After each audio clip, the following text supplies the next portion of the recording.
Threads. This thing has been eating off my head for the past few days. I can't remember anything that has gotten so much hype like this one.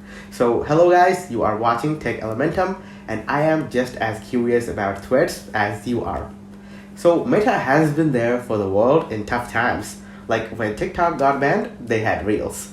They even got Instagram early on to tackle Snapchat, and surprisingly, they were able to get victorious in their journeys. But they had no platform like Twitter.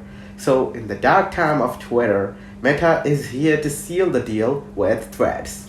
Twitter was a great platform for sharing tweets with friends, families, colleagues, but after Elon Musk bought it, there were a lot of things that was changed. Like there was more frequent ads, the celebrities were losing their blue ticks because now the ticks need to be purchased like monthly membership.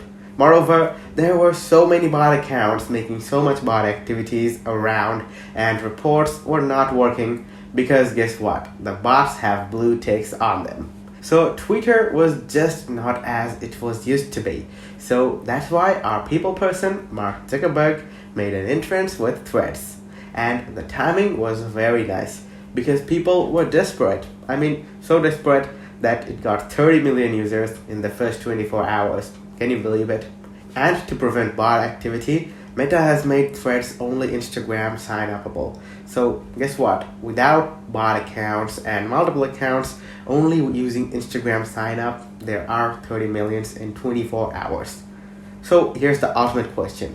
Can Meta do it? And what happens if Meta does it? Well, in the past record, Meta has overtaken Snapchat, bought WhatsApp, and introduced to Reels when TikTok got banned. So there is a big chance Meta can beat Twitter easily. But what then? If Meta beats Twitter, it might become the king of social media. There are some things like Telegram and Discord left, but Twitter was the biggest thing out there, and with it out of the way, Meta will have no other threats around. So guys, what do you think? Let us know down below in the comment section. And if you found the video helpful, please leave a thumbs up, and I'll catch you in the next one.